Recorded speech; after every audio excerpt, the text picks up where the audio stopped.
Thank you. Eyezu. Eyeza.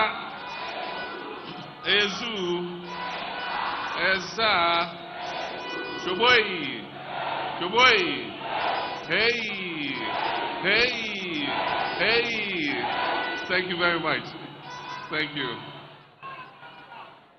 My dear comrades, members, supporters, sympathizers, and followers of the National Democratic Congress, the good people of Ghana watching and listening from across the country and the world, and those who have joined us here in Winneba, Professor Jane Nana Opoku-Agyeman, my running mate for the 2024 election, the Right Honorable Speaker, Alban Bagbin, a bona fide member of our party, my beloved wife, Lordina,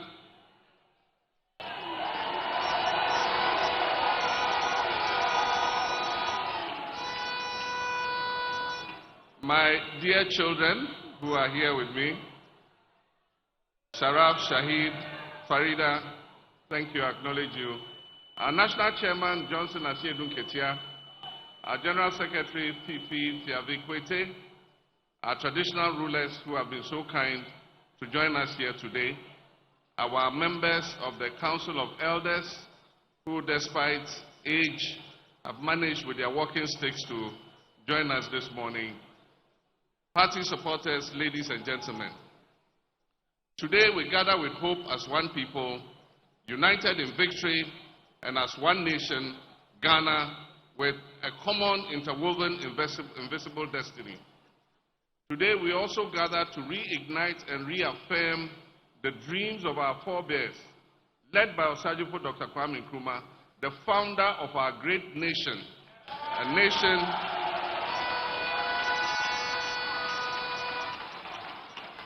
nation with one destiny, a destiny that cannot afford to endure one additional day beyond January 7, 2025, of the maladministration, the mismanagement, and state capture this nation has been subjected to over the last almost 8 years.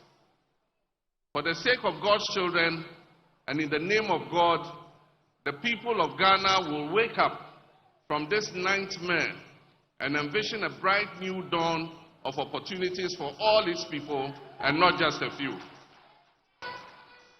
My brothers and sisters, our dear nation Ghana is bleeding.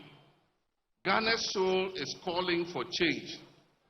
Mother Ghana is crying for its true and genuine patriotic citizens to rise up to reset our beloved nation.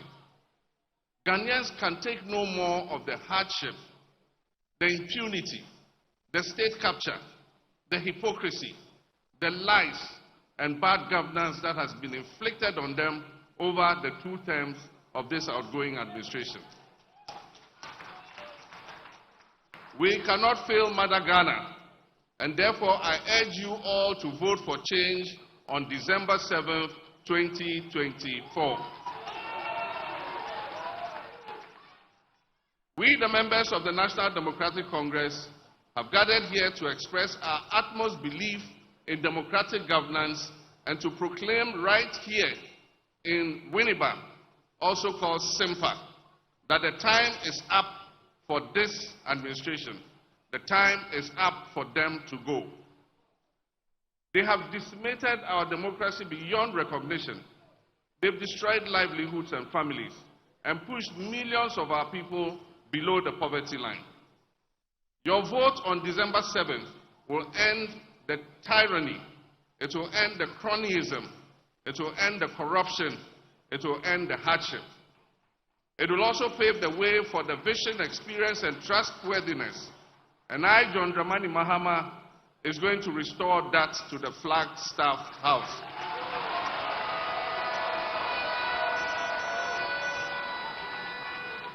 As I've said before, this government must begin writing their handing over notes if they have not started doing so already. This MPP administration has been the biggest political scam that has been pulled on Ghanaians since our independence in 1957. And I'll explain why. They were repackaged with ribbons and sweetly scented with enticing promises. Most Ghanaians will agree that Nana Akufo-Addo is indeed the president Ghana never got. And indeed, I dare say, his much-touted economic whiz-kid, Vice President Dr. Mahmoud Bawumia, is also the economic messiah Ghana never got.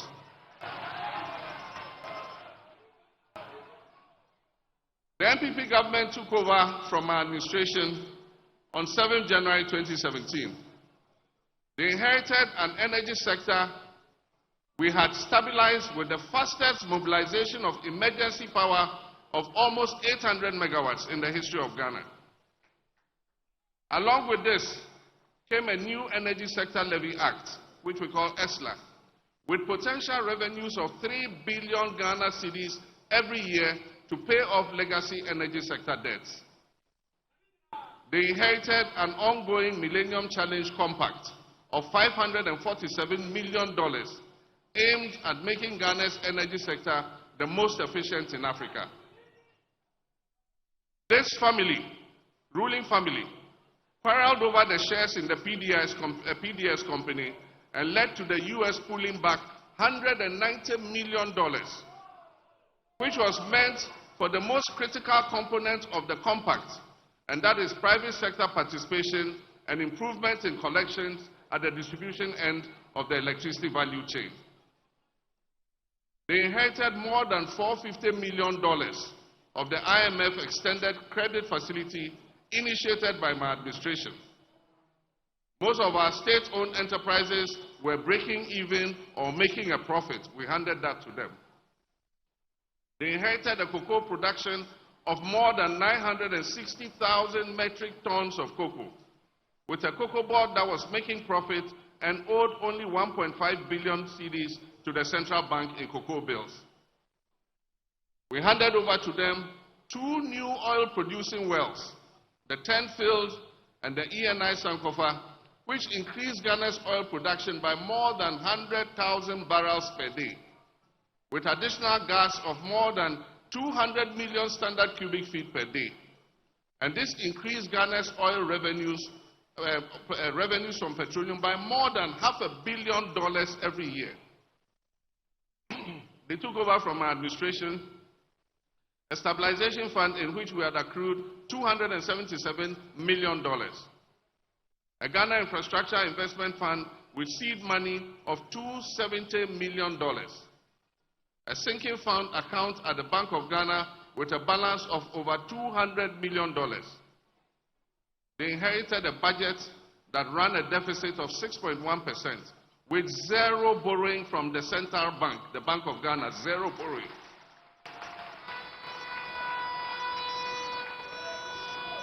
They inherited a stable currency that traded at about 4 cedis to $1.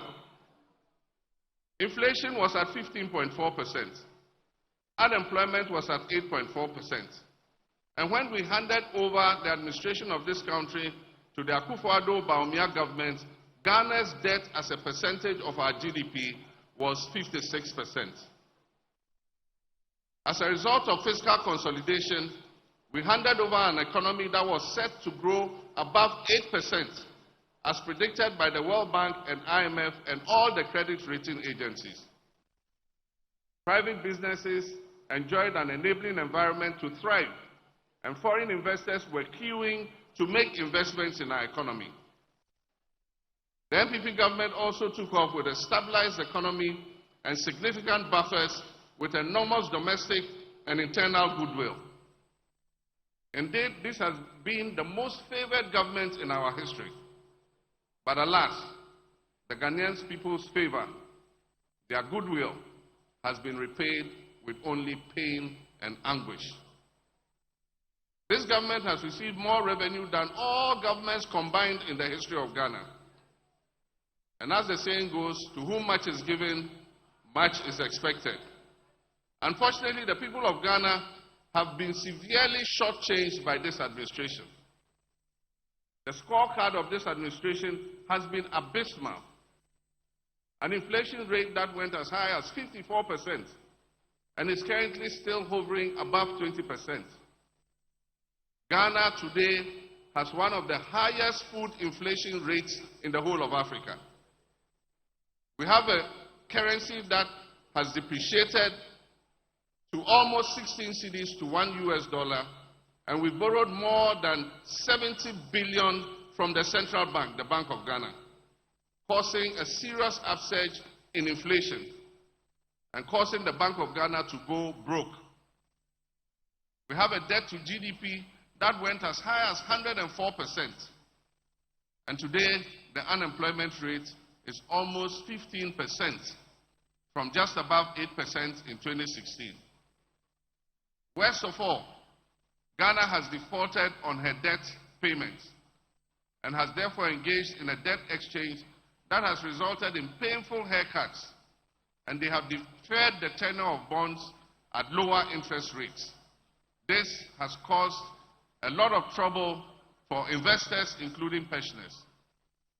Cocoa production, which has been one of the mainstay of our economy, has plummeted, and for the first time in the history of our country, the Cocoa Board annual syndication, which was sought after by all international banks, today it has no takers. Nobody is willing to lend Cocoa Board any money.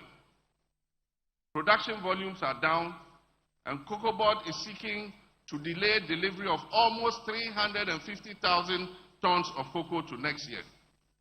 It means that your government, NDC, is the one going to have to find the 350,000 to fill that hole, to pay the debt. Cocoa Board has also defaulted on almost 13 billion Ghana cedis in cocoa bonds. Oil and gas production has declined by 32%, and debt to independent power producers has increased astronomically. Today, the majority of state-owned enterprises are posting massive losses. The COVID pandemic, rather than being an adversity, turned out to be a blessing, with a windfall for this government of almost 25 billion Ghana cedis of inflows, most of which were doled out to companies owned by family and friends. The majority of our citizens are convinced that our country, Ghana, is going in the wrong direction. Faith in our democracy is at its lowest, and many of our youth do not believe that constitutional governance is working for them. Faith in our democratic institutions and the political leadership is at its lowest ebb, and corruption is at its highest, and Ghanaians have become numb to the scandals that are exposed almost every week. And when you have a president who says he does not understand the hullabaloo that is being made about the sale of snake hotels to a minister in his own government, then clearly he is on a completely different wavelength from the rest of us in this country. My brothers and sisters, this is a president who just doesn't get it. Many domestic and foreign investors have adopted a wait-and-see attitude. Many of them I have met have told me that they are waiting for a signal from the Ghanaian people, that the political and business environment is going to change for the better, that we are going to effect a change of course so that we can provide a reasonable environment for them to put in their investments. Ladies and gentlemen, the Holy Book in Matthew 25, 14, 30 tells one of the parables of Jesus Christ. And this is the parable of the talents. This parable teaches us to invest whatever is put in our care wisely for the benefit of our master. The master in this case is the people of Ghana. This administration is just like the last of the servants who buried his talents that was given to him by his master, and when his master came, he returned the 1 talent to him. But in this case of Akufo-Addo and Bawumia and their cabal, they did not bury the 1 talent and give us back our 1 talent when we returned. They gambled with the talents that we gave them, and they landed the people of Ghana in a huge debt.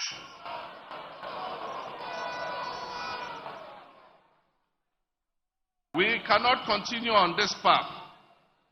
Lessons must be learned from the experience of these last almost 8 years. A vote for the MPP will be an expression of satisfaction with the impunity of the last 8 years. A vote for the MPP is a vote for a third term for Nana Akufo-Addo. A vote for the MPP in this election is a vote to escape accountability. It is a vote to allow officials who have stolen and raped this country's resources to escape accountability and go laughing all the way to their bank accounts. Ladies and gentlemen, their flag bearer and his running mate, who have been prominent actors in this horror movie Ghanaians have watched these last almost 8 years,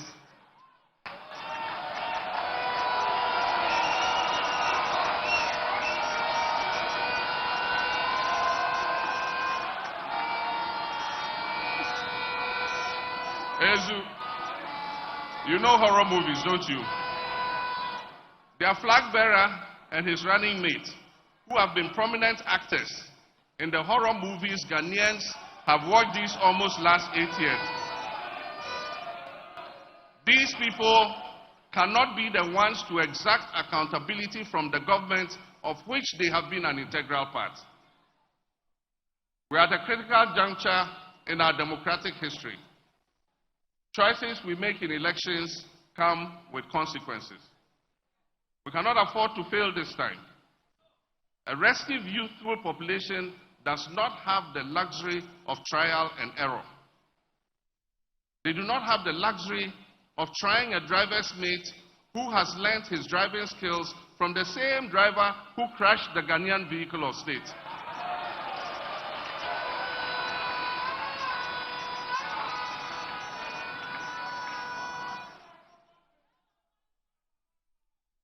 Our nation needs a reset.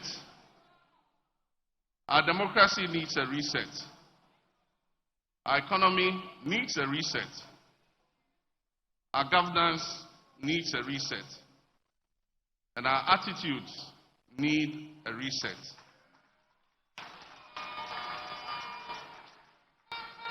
We need a government that will galvanize the efforts of all Ghanaians, irrespective of ethnicity, religion, or party affiliation. We need a government that will allow all businesses to thrive, whether owned by domestic investors or foreign investors, no matter their ethnic, religious, or partisan colors of its owner. We need to make a change that will usher in a government that is responsible and accountable. We need to open up this country for business again. Ladies and gentlemen, we're going to present to you our manifesto. We need a leadership that will crack the ship when its own appointees go down the wrong track.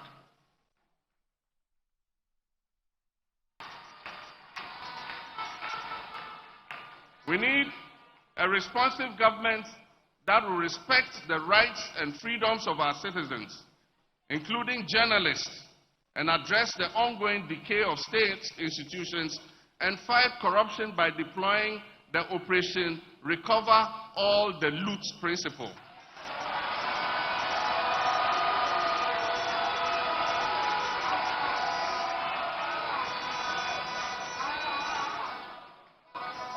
Operation Recover All the Loot strategy, and that is ORAL.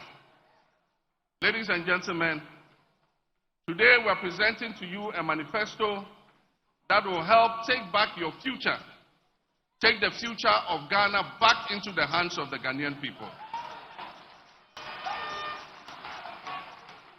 Ladies and gentlemen, I will at this point give you some highlights of our manifesto, after which my running mate, and by God's grace, the next Vice President of the Republic of Ghana, Professor Jane Nana Opoku-Agyeman, a prominent daughter of the Central Region, and other presenters will delve into other areas of the manifesto. Ladies and gentlemen, first is resetting the economy for prosperity. In the first 120 days in office, we will hold a national economic dialogue to draw up a 4-year fiscal consolidation plan. We would rationalize taxes, abolishing, among others, the obnoxious e-levy,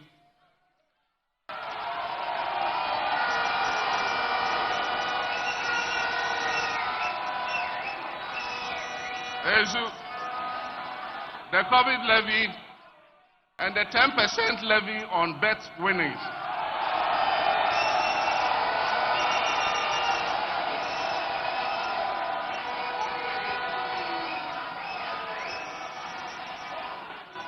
We will review import duties and levies on vehicles and equipment meant for industrial and agricultural purposes. Ladies and gentlemen, we will rationalize port fees and charges and implement emergency measures to stabilize the city and the macroeconomic environment. Ladies and gentlemen, we will use the price stabilization and recovery levy to cushion consumers of petroleum products. We will investigate the NPP's opaque gold for oil deal.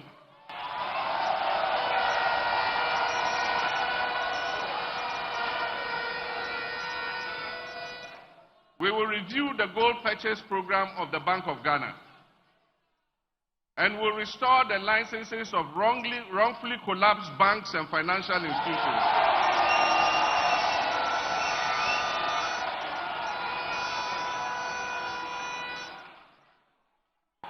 We will increase indigenous participation in the banking and financial sector, and we will free the statutory funds, the GET Fund, NHIL, Road Fund, to be able to achieve their mandated objectives. Ladies and gentlemen, alleviating the current economic hardships. And one of our first programs is the no fee stress policy.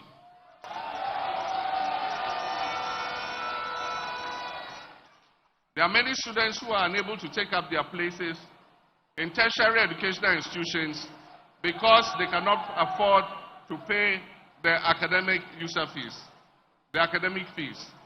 And so we'll take that stress off them. For the first year, they will not be required to pay fees. And I assure the universities it will not affect their internal generated funds. We're going to give the money to the student's loan. The student loan will pay it to the universities as a grant.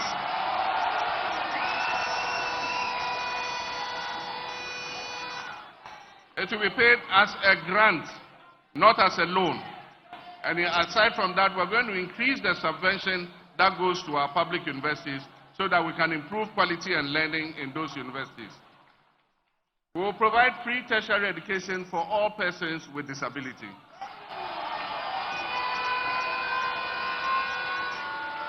And we will provide free sanitary pads for girls in school.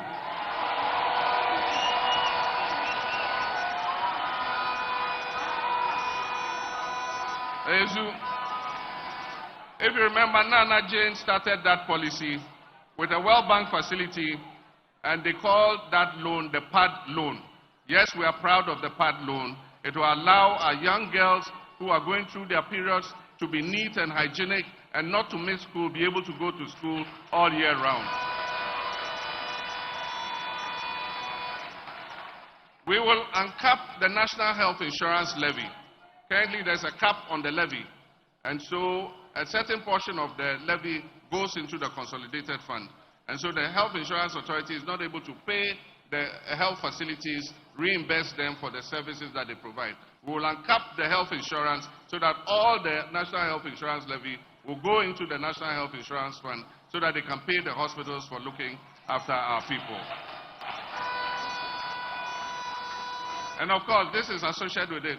We'll reprioritize the health sector by ensuring timely releases of payment to service providers.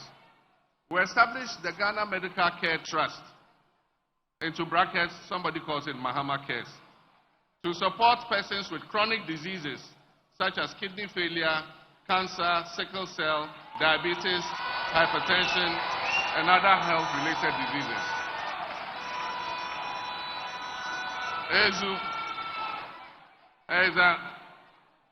We'll also introduce the community pharmacy concept, and that will encourage people to go to your local pharmacy and go have your blood pressure taken and your sugar checked, so that if you have diabetes or high blood pressure, we're able to know early so that you can get treatment and be able to survive.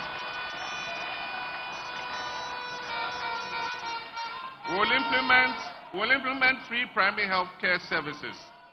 So if you go to a CHIPS compound or a health center, whether you have a national health insurance card or not, you will be treated for free.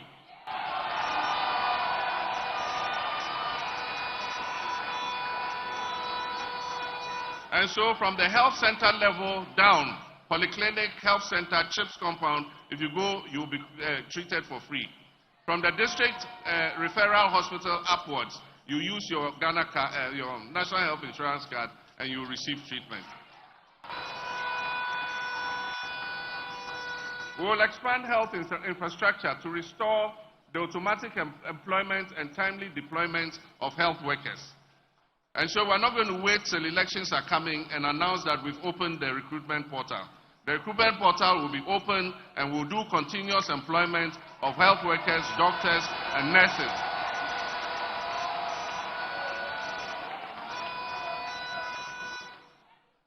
We need a first-class children's hospital in Ghana. The existing children's hospital has outlived its usefulness. And so we're going to construct a state-of-the-art 500-bed specialist children's hospital in Accra.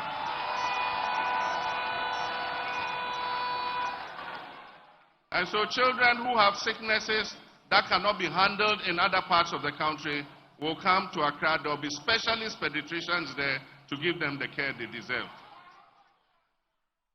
Of course, we'll construct a state-of-the-art, I've said that one. We'll also construct a fertility center. There are a lot of mothers who cannot have children just because there's something wrong with the reproductive system. It can be corrected, and they can have babies and enjoy the joy of motherhood.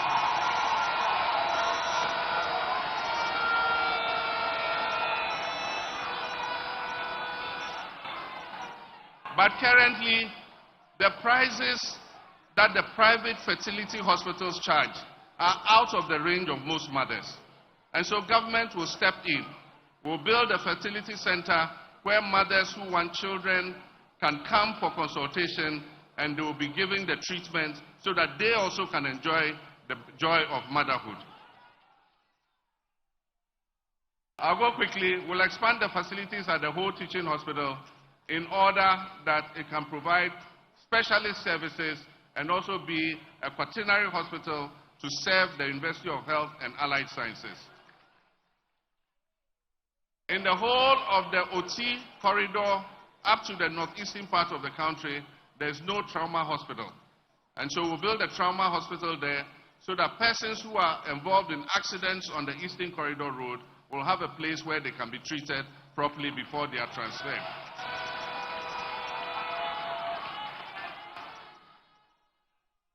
We will establish modern dialysis centers in hospitals in regions that don't have them.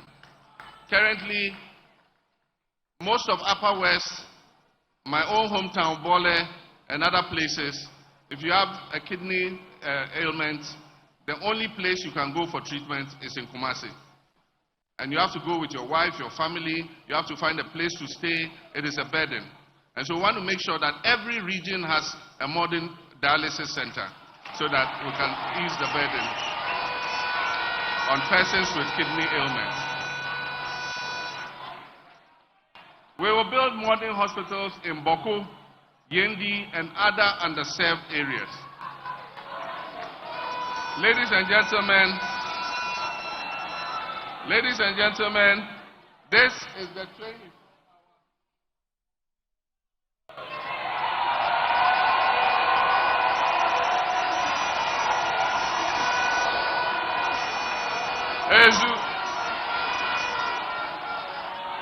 This is the 24-hour economic clock.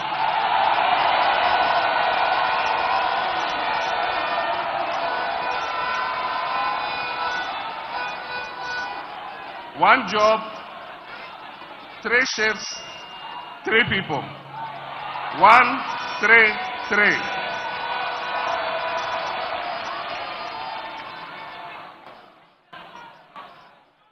One job, 3 shifts, 3 people. Obiabe Didi.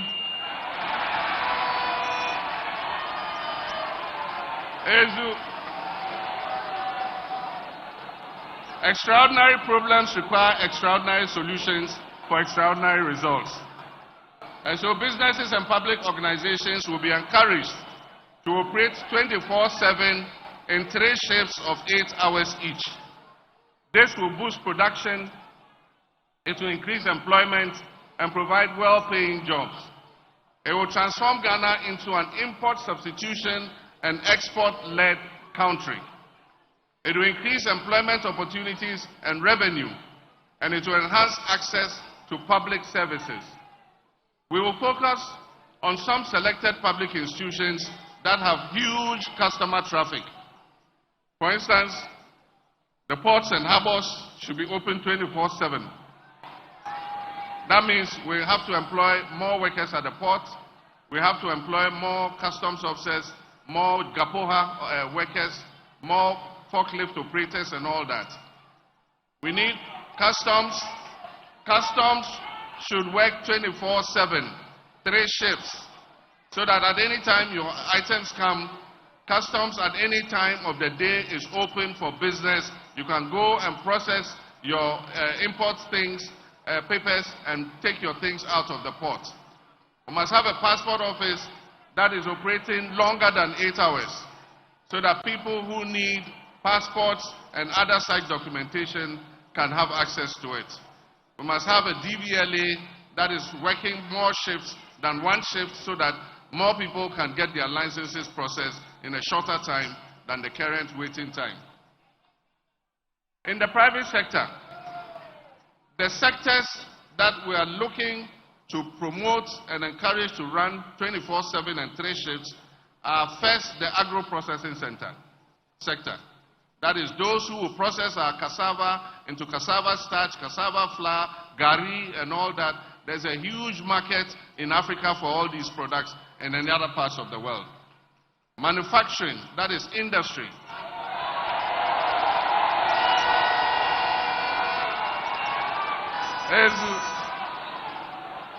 Manufacturing, that is industry. And so the textiles industry, the fruit juice making industry, all the industries, the iron and steel industry, will be encouraged to run 24/7. The pharmaceutical sector, we want Ghana to be the pharmaceutical hub of the whole of Africa, so that we'll produce medicines here and export them to all other African countries. Construction sites, we want our construction companies to work 24/7 all year, all hours round, so that they can deliver our infrastructure faster than they currently do. Financial services, the same. Sanitation and garbage collection. It is better to collect garbage, bola, in the night, rather than collect the bola and be competing with cars in the daytime when we have rush hour traffic. Extractive industries, the mines, mining bauxite, mining gold, mining manganese, lithium, they must work 24/7, 3 shifts every day. Hospitality industry, our restaurants, our discotheques, our nightclubs, our hotels, 24/7, 24 hours a day. Retail centers, all the malls, there's no reason why you should shut. People can come in the night time and buy items, so they should work longer than 8 hours. Transportation services, there should be buses running 24 hours, so that people who have to go to their jobs can be able to get a bus to go to their jobs. Security services, we need safety and security to be able to implement the 24-hour economy. And so we need more police officers, we need more soldiers, we need more prisons officers, more fire service officers, more customs, more immigration.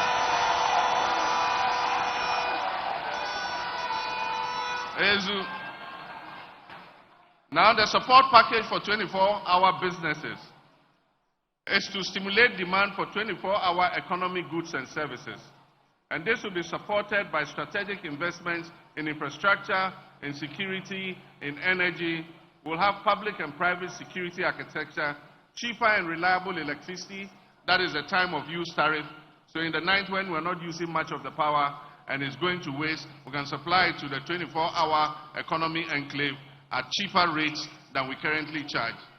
Tax incentives to companies that will sign up for the 24-hour economy. They'll be given tax incentives so they pay lower taxes so they can reinvest what they have saved back into increasing their production. We'll give them support from the Ghana Exim Bank, especially for the agro-processing and manufacturing sectors that are going to be exporting. We'll support SMEs operating capacity with catalytic investments to upgrade and generate jobs. The Accelerated Export Development Council. I'm going to chair that personally. We want to accelerate our exports. We're going to register more Ghanaian goods on the African Continental Free Trade Area so that we can export to other countries. And I'm going to chair that personally. And we'll meet every month and appraise where we are at in terms of encouraging Ghanaian businesses to export. This Accelerated Export Development Council will promote exports under the 24-hour economy. My running mate will talk more about this, so I will jump it. Women's Development Bank.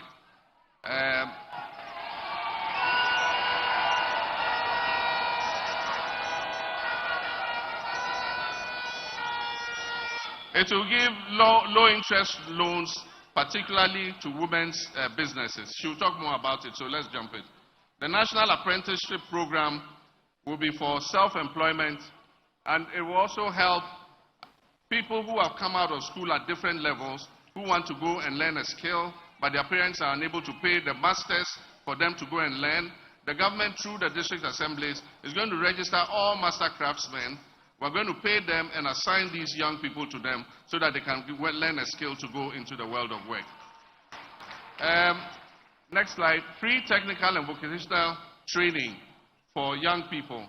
The time for grammar school education has passed.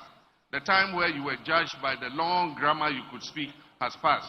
We now need more technicians, more mechanics, more plumbers, more artisans. And so we're going to shift our focus from grammar school and build more technical and vocational educational schools so that our children who leave free SHS, who leave JHS and are unable to continue, can go and train as apprentices and be graduated with certificates. We'll provide them with startup capital to be able to start their own small businesses.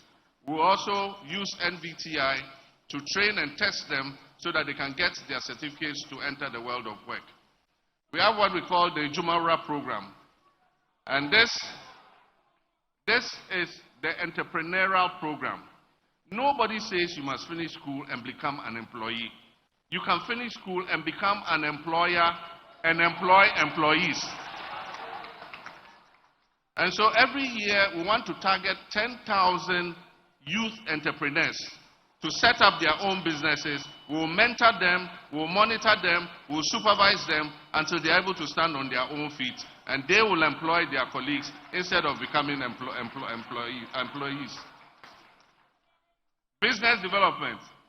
We exempt new and small businesses, that is small and medium enterprises, new and small businesses that are registered, and personal income tax of those businesses from the first 2 years after they are incorporated. So if you are a young person under this program and you set up your business, for 2 years you won't pay any corporate income tax. You start paying after 2 years. Because we want the business to be able to get a grounding and be able to stand on its feet before they start paying taxes. We review the Customs Amendment Act to scrap the ban on salvage vehicles. Not everybody can afford a new vehicle. And so their vehicles in good shape, they must have had a small accident. We have young people in the magazine who are repairing these vehicles. If we say we're banning these vehicles, we're throwing those young people out of work. And so we allow salvage vehicles to come in so that other people can buy vehicles at affordable rates. And if we do this, it will save the local automotive industry. And so the Swami magazine, the Kokompes, the Aboso kinds will continue to do their business even as we set up an automobile industry. We'll support the redevelopment of Kokompe, Aboso Kai, and all those magazines so that it creates a more congenial environment for people to come and do business. We'll implement a Made in Ghana agenda for the production and consumption of Made in Ghana goods. Government is going to use its budget to buy Made in Ghana goods first. It's only when you can't get that good that you'll be allowed to buy a foreign product. If the good is produced in Ghana, you must buy it first. And so we're going to use government's financial muscle to encourage local production of goods and services. If you are a foreign industry and you want us to buy your goods, come and establish the factory here and produce what you want us to buy here.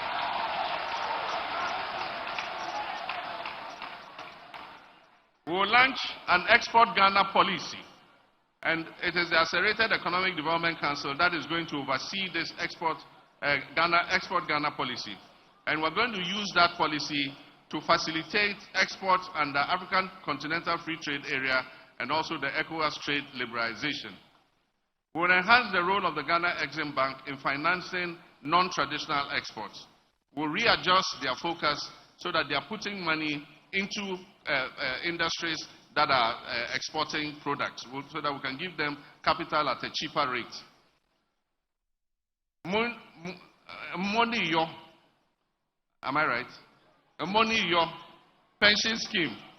We'll introduce a money yo pension scheme so that persons in the informal sector who want to put something aside for their pension and their retirement can put 10 Ghana cedis a day, 5 Ghana cedis a week, 50 Ghana cedis a week. They will keep paying it so that when it gets to their turn for retirement, they have some money that they can rely on. We'll also, this pension scheme will cover commercial drivers and my dear Okada riders. They will also be part of the pension scheme.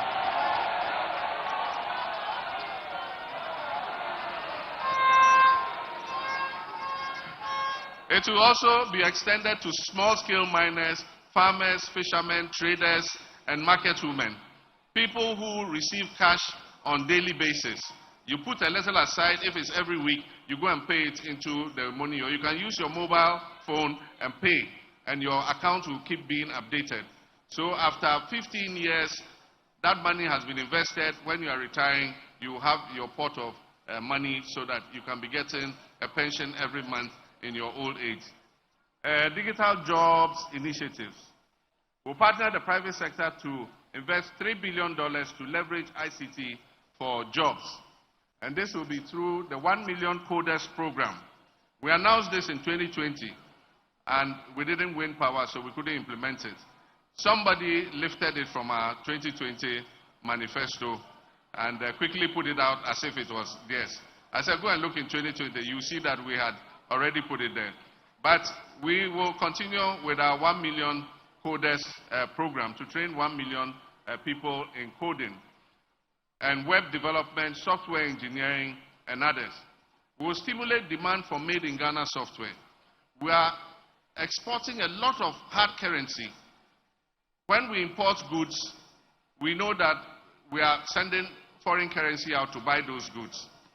When we import food, we are sending money out to buy that food. But when we send money out to pay copyright to Microsoft, to Oracle, to all the people whose software we are running on our banks and all our online portals and all that, nobody sees it. And so if we are going to train 1 million coders to do software, web hosting and all that, we must create a demand for it locally. And so government will first see if we have the available software in-house before we allow anybody to buy software from outside.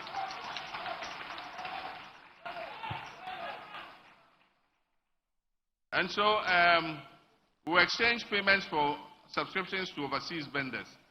We establish regional digital centers for business process outsourcing. Business process outsourcing is when you sit in Ghana and you get a contract from abroad to do a certain job, you're able to do it from here without being physically there. And so you can process parking tickets in New York, you can process various items that they want. At times when they have gone to bed, they need somebody to be taking calls and responding to clients. They sometimes outsource it to other countries. Ghana is a good center to take advantage of this because our English is even clearer than many of the other countries that are doing the business process outsourcing. So people want Ghana to expand.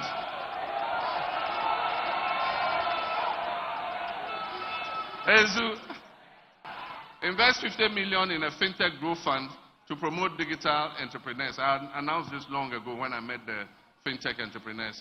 Set up zonal ICT parks to make Ghana the innovation, artificial intelligence, and cyber security center of Africa. Redevelop the Dawa ICT park into a world center of excellence. Ghana's first flagship program for jobs will work with the private sector to make Ghana the hub for pharmaceutical production. I've announced this already. We want our pharmaceutical industry to export drugs to all other African countries and other places. We'll develop an integrated aluminum industry for industrialization. We'll invest in the production of plastics, fertilizers, and other synthetic materials here. Expansion of the automotive and vehicle assembly sector. With this one, government is going, if we budget to buy vehicles, we're going to buy vehicles that have been assembled in Ghana. We will not buy vehicles from outside and bring them in. So all those who have set up automotive assembly plants here, if government needs vehicles every year, we're going to buy those vehicles from them, not from outside. We will promote light industrial manufacture, especially in the textiles and electronic products. Today I was speaking with an investor, and he was talking about the textiles industry. And I told him, I said, unfortunately, we're not producing our own cotton. And he said, you don't need to produce your own cotton now. You can import cotton from Burkina Faso. You can import cotton from Benin and start your textile industry. And when you have started it, you can backward integrate it in your own cotton production. Brilliant idea. So I told him, on 8th January, I'll be in the office. Come and see me, and let's start working.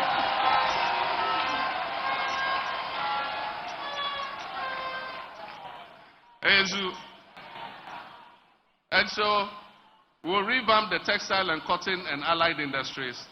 We'll set up agro-industrial zones in all regions. I've said this already. We'll get a site in every region. Government will clear the site. We'll develop the site. We'll bring water, electricity to the site. And any private sector developer who wants to produce to buy agro products and process can come and get a land within the agro processing zone and start his business, so that he doesn't have to go. And quarrel with families. They'll sell him land. Another person will come. No, the land was not for this one. Government will secure the land so that they can easily set up their businesses. Establish mini processing plants for cassava, tomatoes, fruits. Set up cashew processing factories in Bono East and Ahafo, where we have the most cashew. Set up ginger processing plants in Oti. We look at the comparative advantage of every region, and we will set up the plants that suit that region. We're not doing one district, one factory. We're looking at every region's comparative advantage, and we'll put in the processing capacity that will make use of their products. Facilitate the construction of 20 medium-scale animal feed processing plants and revamp the collapsing poultry industry. One of the major inputs that goes into poultry and livestock is the feed. It is very expensive because we import a lot of it currently. If we're producing more of it, we can get a lower price for the feed. And so we'll set up 20 feed processing plants so that they can process and produce feed locally. One area is the Bono area. I know the Doma area, there's a lot of poultry. We'll give poultry cages to all the young people who want to do poultry. Exim Bank will give them assistance to produce the chicken. We'll produce cold storage facilities and processing facilities so they can process their chicken and keep it in the cold storage facilities ready for the market. Establish, it's gone. Okay. Agriculture for jobs. We want to make agriculture more attractive through modernization to ensure food security and job creation. We reduce food inflation to lower the high cost of living through our Agriculture for Economic Transformation program. We'll roll out a Feed Ghana program, which is to boost food production, guarantee food security, and supply raw materials to industry. And this is my favorite project, to establish farmers' service centers in all agricultural production areas.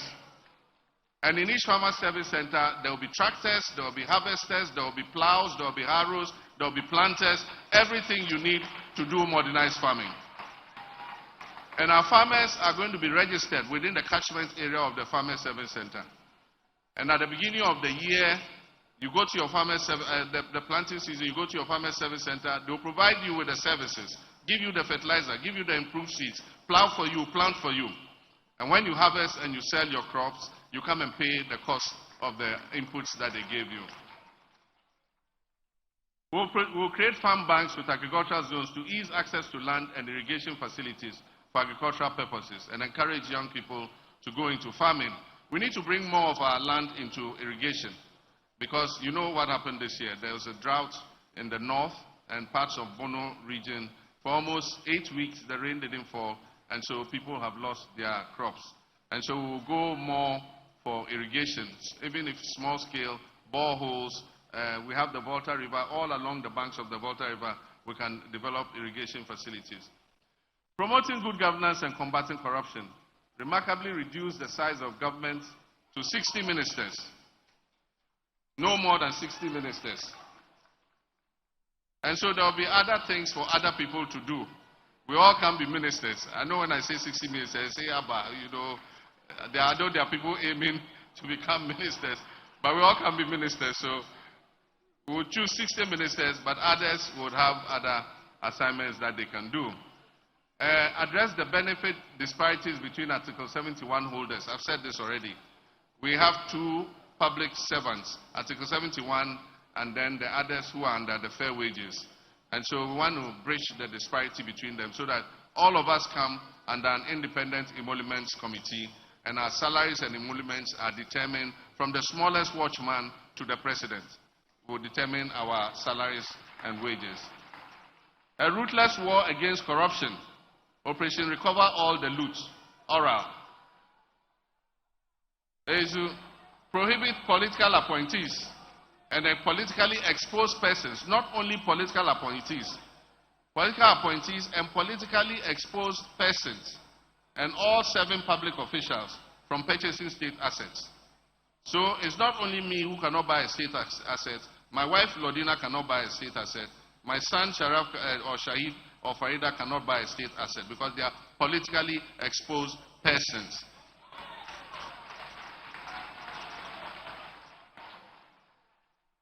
Reopen investigations into major unresolved cases, including the Ayawasu West Wogombai election violence, the 2020 election killings, the unresolved murder of Ahmed Swale and Silas Wulochami. There are all these cases that occurred under this administration. They refused to investigate them. Even where they've investigated, they've refused to implement the reports. They've not paid any compensation to the persons who are affected. We're going to look at all that and we'll deal with it. Dedicate equitable attention to all levels of education. Improve free SHS. Improve the quality of food for our children. Cancel the double track so that all our children can go to school at the same time. We're going to provide dedicated and sustainable source of funding for free SHS. The problem with the free SHS is it has no dedicated funding. And so it's subject to the hazards of the budget. And often the consolidated fund does not release funds. And so children go hungry because the funds have not arrived.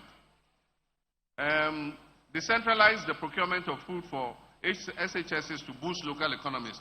The feeding grant will go to the schools, to the headmasters and the bezzers.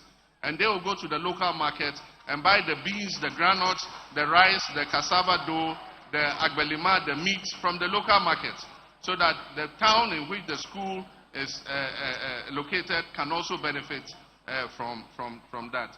It will also allow the headmasters to provide more nutritious foods than the current system.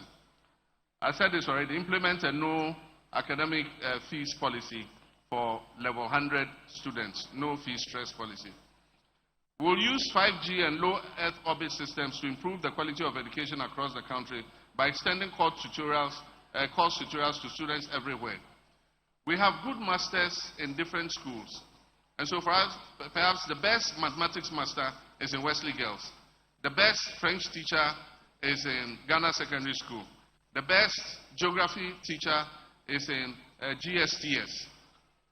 Ghana Education Service will select these teachers, and they will be filmed teaching the course online. They will teach online, and we'll upload this course content on YouTube.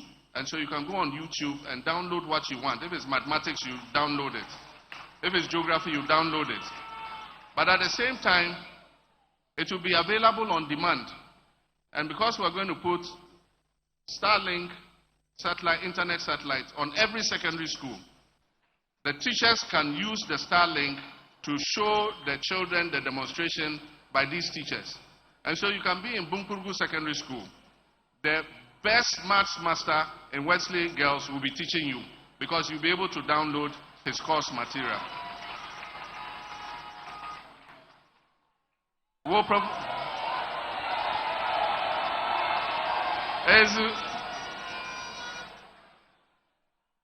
That's the Basintali boy.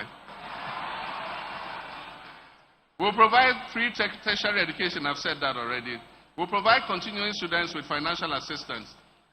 We're going to reintroduce what we had started, which is the Student Loan Fund Trust Fund Plus. It's a student loan plus. And so it's an enhanced student loan. You get more money from the student loan plus, and you only start paying when you get employment, when you leave school. Implement a bed for all. We have a bed for all program. Our tertiary institutions have huge lands that are not utilized. Normally, when we want to build a university, we take a huge piece of land, and after many years, part of the land is still lying fallow, and even people are encroaching on the land. And so we're going to sit with the universities and carve out a part of their land. And we're going to get the private sector. We'll do a design of hostels. If you're interested in investing your money in the hostel, you will build the hostel, we'll regulate the charges, and you will pay for the cost of it over a period of time, and you can make your profit. So that more of our children can have accommodation on campus. That is the Bed for All program. The hostels will be built by the private sector. They will build it, they will charge the fees, but we will sit with them and regulate the fees so that they are not too exorbitant. What else? Legislation to streamline and regulate the award of government scholarships. Government scholarships have been fraught with a lot of, let me say, kalabule. We want to streamline it, and as I've said, persons with conflict of interest would not be allowed to apply for scholarships. I would not apply for a scholarship for my children. None of my ministers will do it. Any political appointee must not apply for scholarships. You must pay for yourself. Leave the scholarships for the children of the underprivileged. Those who cannot afford it are the ones who must get the scholarships.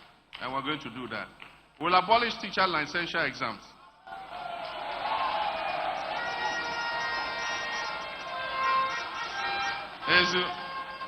We'll abolish teacher licensure exams and integrate it into the licensing process in their final year exam. We'll institute the Teacher Dabre project. And what this means is that any new school we are building must be accompanied by accommodation for teachers. We're not going to build classroom blocks anymore without teacher accommodation. Every new classroom block, every school must have teacher accommodation. And we'll also accelerate providing accommodation by the existing schools that do not have them. And that will be the Teacher Dabre. It means where teacher will sleep. program.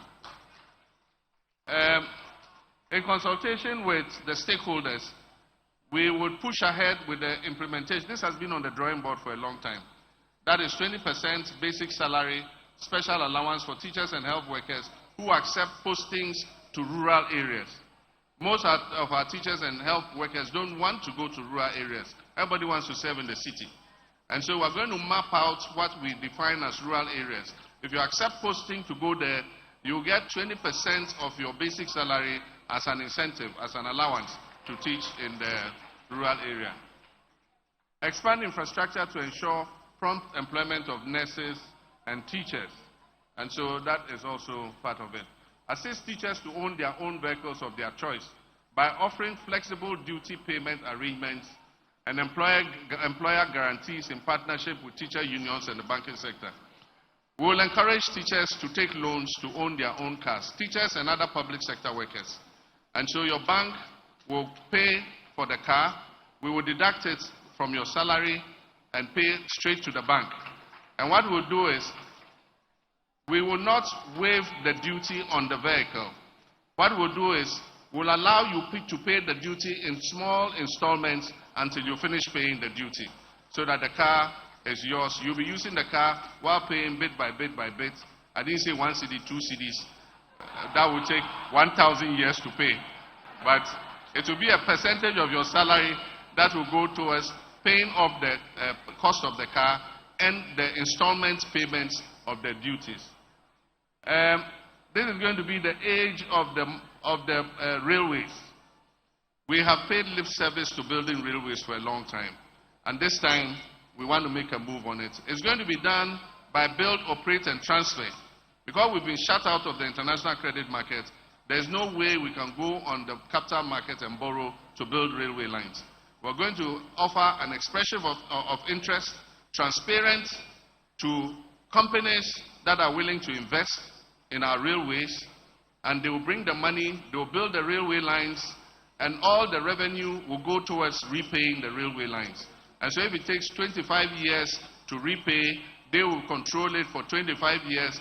After 25 years, when they have recouped their money, then we'll sit down with them, and then they will transfer the assets to the government of Ghana.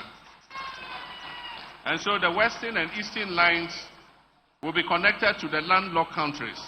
And so there will be a line that joins from the western and eastern lines and goes up north to Burkina Faso, so that we can send Burkina Faso containers up to their country, and we can bring down their cotton and their imports down to the ports for exports. Construct urban intracity railways and BART's rapid transit. The time has come for us to take some of our people off the roads. Many countries are moving in that direction. And so there are light railways that supplement the urban transport system. And so we'll do a feasibility study and see how we can get BOTs to start light transit rail. Promoting responsible mining, ban issuance of new mining leases and activities in forest reserves. We're going to close the forest reserves and get all those Akunta mining and all of them who have desecrated our forest reserves. We are going to march them out of the forest reserves. Some of those trees in the forest reserves are 700, 800,000 years old. And just because you want to take a little gold from there, you go and destroy the whole forest reserve. That is why we are having drought in our country today. That is part of the reason why our cocoa industry is going down. Because we're not getting enough rainfall. Because looking for that small gold they will get, they are destroying all the forest reserves and destroying the climate in our country. So those there, get ready, start packing your things. After 7th January, if you are not out of the forest reserve, we are going to come and march you out of the forest reserve. We'll establish mining cooperatives in all mining districts. We'll set up a gold board that will be responsible for buying gold from the small-scale mining sector. The way we have the cocoa board, buying cocoa from the farmers, we'll have a gold board that will buy all the gold from the small-scale miners. It will send it to our own refinery to be refined, and we'll export refined gold and get all the value addition instead of sending the raw bullion out the way we are currently doing. Decentralized regulatory licensing and processes for artisanal miners. That is, setting up offices of the Minerals Commission in all mining districts. Implement a blue water initiative to heal and harness the environment. We're going to clean the poisoned waters that have been poisoned by mining so that we can discharge those waters back into our rivers. We're also going to hire the young people in tree growing. And so in the areas where mining has finished, we will level the ground, close all the holes, and we'll have young boys from the community. We'll pay them a stipend every month. We'll give them abobo yas. We'll put polytanks in there so that they can plant trees on the mined out land so that we can reclaim the land. Implement a tree for life reforestation policy. This is what I just talked about. And so we're going to plant commercial trees like cocoa, palm, and rubber on the lands that have been reclaimed. Implement a blue water initiative. I just talked about it. So these are just tidbits of what you're going to see in the manifesto. My running mate and Vice President of the Republic of Ghana to be Jenana Opoku-Agyeman and other experts will go into more detail in some of the areas that I've touched on. But this is just a tidbit of what we are to see. I'll come back after with the 120-day agenda. That is, when I'm elected on 7th January 2025, within 120 days, I have a social contract with the people of Ghana. I'm going to tell you exactly what I'm going to do in my first 120 days. Thank you very much.